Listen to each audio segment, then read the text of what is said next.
مکروہ وقت میں عصر کے بعد طواف اور صفا مروا کر لے، ہر کبھی کر لے، واجب طواف مغرب کے بعد پڑھ لے، کوئی بات نہیں، عشاء کے بعد پڑھ لے، دوسرے دن پڑھ لے، اس میں کوئی پابندی نہیں ہے۔ سورج کس طرح ڈوبتا ہے اور کیسے ڈوبتا ہے، میں نے وہاں رہتا ہوں یا میں نے دیکھا ہے۔ آپ شام کو یہاں جدہ میں چلے جائیں، سمندر کے کنارے دیکھ لیں گے کیسے ڈوبتا ہے۔ حضور نے ڈوبتے سورج کے بارے میں کیا کہا تھا؟ کچھ بھی نہیں کہا تھا۔ ذوالقرنین کہاں تھے؟ میری کوئی ملاقات ہوئی ہے یا رشتہ داری تھی میری ان کے ساتھ؟ اللہ عالم۔ جب قرآن نے جگہ بیان نہیں کی تو میں کہاں سے ڈھونڈ کے بتا دوں؟ مغرب میں حضرت نے کون سی قوم دیکھی؟ اللہ عالم۔ جب قرآن کہتے ہیں قومن، ایک قوم دیکھی، بس کون تھی؟ اللہ عالم۔ یہ تمہاری مرضی ہے کہ اب بناتے رہو کسے جھوٹے۔ جب قرآن نہ نام لے تو ہم کون ہیں بیان کرنے والے؟ قرآن نے بتا دیا قوم لا یکادون یفقہون قولا، وہ بات بھی نہیں سمجھتے تھے، ان کی زبان بھی ہمیں سمجھ نہیں آتی تھی۔ تمہیں ان کے ڈھونڈنے میں مجھے بتاؤ فائدہ کیا ہے؟ ایک مجھے بتا دو کہ بھئی اگر آپ کو یاجوج واجوج مل جائیں تو یہ فائدہ، جب مل جائیں گے نا اس میں کھا جائیں گے تو بچوں کے بھی نہیں۔ وہ تو ایسی بلا ہے کہ جب وہ نکلیں گے نا من کل حدب ینسلون، وہ دریاؤں کے دریا پانی پی جائیں گے، معلوم ہوگا یہاں ایک قطرہ پانی بھی نہیں ہے۔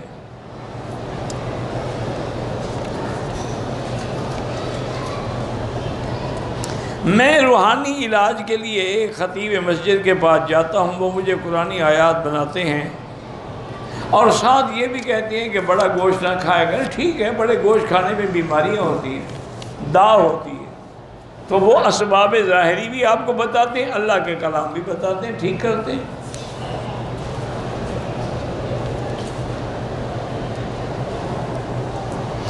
میرا بیٹا ہے نظر کمزور ہے، اللہ شفا عطا فرمائے۔ نمازی کے آگے چپل وغیرہ رکھی ہو نماز تو ہو جاتی ہے، لیکن چپل آگے رکھنا بالکل ناجائز ہے۔ تم جوتی کو سجدہ کرتے ہو، سب آئیں گے اپنے آگے رکھ لیں گے، یا جو بہت چالاک ہیں وہ دوسرے کے آگے رکھ لیں گے۔ انا للہ و انا الیہ راجعون۔ حضور نے فرمایا ہے کہ جوتا جو ہے اپنے دائیں پاؤں طرف رکھو، اگر دائیں طرف بندہ کھڑا ہے تو پھر بائیں طرف رکھو، اگر بائیں طرف بھی بندہ کھڑا ہے دو ٹانگوں کے درمیان میں رکھو، یہ نہیں فرمایا کہ آنکھوں کے آگے رکھو۔ رواج ہے آج کل، تھیلے بنے ہوئے ہیں کہ بس آگے ٹھک اسی کو سجدہ کریں۔ اسی لیے تو ہماری نمازیں قبول نہیں ہوتی نا، نماز ہے ہی نہیں۔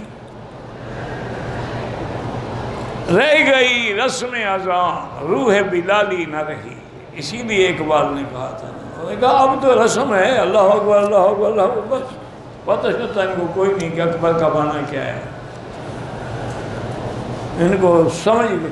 وہی ایک سجدہ ہے کارگر جو ہو عقل و فکر سے بابرا، وہ ہزار سجدے فضول ہیں جو رہین لفظ شفا۔ ہمارے کیا سجدے ہیں؟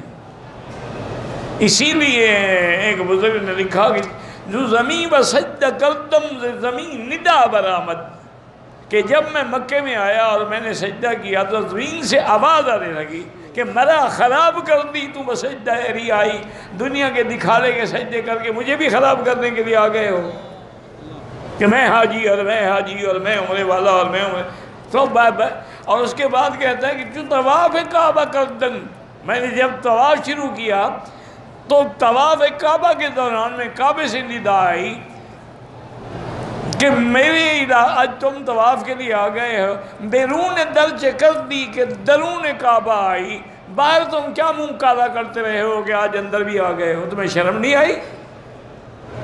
ہمارا تو وہ حال ہے، ہم اس قابل ہیں کہ کعبے کو بوسہ دیں۔ جن ہونٹوں نے ساری زندگی گندگی استعمال کی ہو، شراب کھایا ہو، سود پیا ہو، سگریٹ پی ہو، نسوار رکھی ہو، غیر عورتوں کو بوسے دیے ہوں، وہ حجر اسود کو جی میں نے بوسہ دیا، توبہ کرو، پھر گناہوں سے توبہ کر کے بوسہ دو۔ بس ایک رواج ہے، رسم ہے، چلا آ رہا ہے، نہ ہمارے بس دعا یہ کریں کہ ہم جو آ گئے ہیں بگڑے تگڑے تیرے بندے ہیں، بس قبول فرما، ورنہ شریعت کی نظر میں یا عقل کی نظر میں یا نقل کی نظر میں نہ ہمارا حج قبول ہے نہ ہمارے عمرے قبول۔ ایک ہے رحمت، رحمت کا تو کوئی ٹھکانے نہیں ہے، وسعت رحمتی کل شیء، اللہ فرماتے ہیں میری رحمت تو ہر چیز کو ڈھانپ لیتی ہے۔ اسی لیے جب ابلیس لعین نے بدبخت نے کہا تھا نا فَبِعِزَّتِكَ لَأُغْوِيَنَّهُمْ أَجْمَعِينَ، اے اللہ مجھے تیرے عزت و جلال کی قسم ہے۔ اب دیکھو شیطان کس کی قسم کھا رہا ہے؟ ہاں جی، وہ یار ڈرتے کیوں ہو، کہہ دو کوئی پھانسی تو نہیں لگا دیں گے۔ تمہارے ملک میں مولوی کو پکڑتے ہیں، یہاں تو نہیں پکڑتے، تمہارے ملک میں تو رواج یہی ہے۔ آج بھی میں دیکھ رہا تھا ایک مولوی کو پکڑ کے لے جا رہے تھے، اِنَّا لِلَّهِ وَإِنَّا إِلَيْهِ رَاجِعُونَ۔ ان کو سمجھاؤ، ان اللہ والوں کی کبھی بد دعا لگ گئی نا تو تمہارا نام و نشان مٹ جائے گا۔ یہ سارے خالی نہیں ہیں مولوی، ان میں کوئی اللہ والا بھی چھپا پڑا ہوگا۔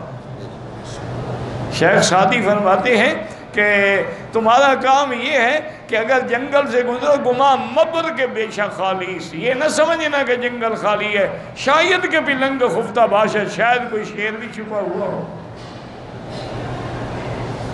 تو اب جناب دیکھیں ابلیس کس کی قسم کھا رہا ہے؟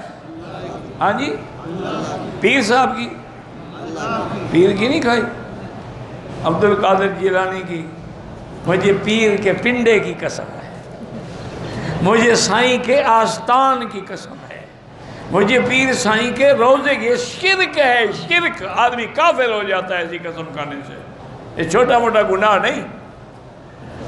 من حلف بغیر اسم اللہ فقد کفر، حضور نے فرمایا جو اللہ کے نام کے سوا کسی کی قسم کھائے، جیسے ہم کہتے ہیں مجھے بیٹے کے سر پہ ہاتھ رکھا ہے جی میں بیٹے کی قسم کھاتا ہوں، میں نے جی آنکھوں کی قسم کھاتا ہوں، میں جی اپنے رزق کے اڈے کی، یہ کفر ہے، کفر، شرک، یہ چھوٹا موٹا گناہ نہیں، توبہ کرو، پہلے قسم کھایا نہ کرو، اگر مجبوری ہو تو پھر اللہ کی قسم۔ اب دیکھو ابلیس ہے، لعین ہے، لیکن وہ بھی جانتا ہے کہ قسم اسی کی شان ہے۔ فَبِعِزَّتِكَ لَأُغْوِيَنَّهُمْ أَجْمَعِينَ، انہوں نے کہا میرا مولا مجھے تیرے عزت و جلال کی قسم ہے، میں تیرے سارے بندوں کو گمراہ کر ڈالوں گا، سب کو جہنمی بناؤں گا۔ اللہ کا جلال بھی آیا، فرمایا فَبِعِزَّتِي وَجَلَالِي، مجھے بھی اپنی عزت و جلال کی قسم ہے، بدبخت جب تک وہ معافی مانگتے رہیں گے میں بھی رحمت کرتا رہوں گا۔ آج دل سے بیٹھے ہو معافی مانگ لو، استغفر اللہ،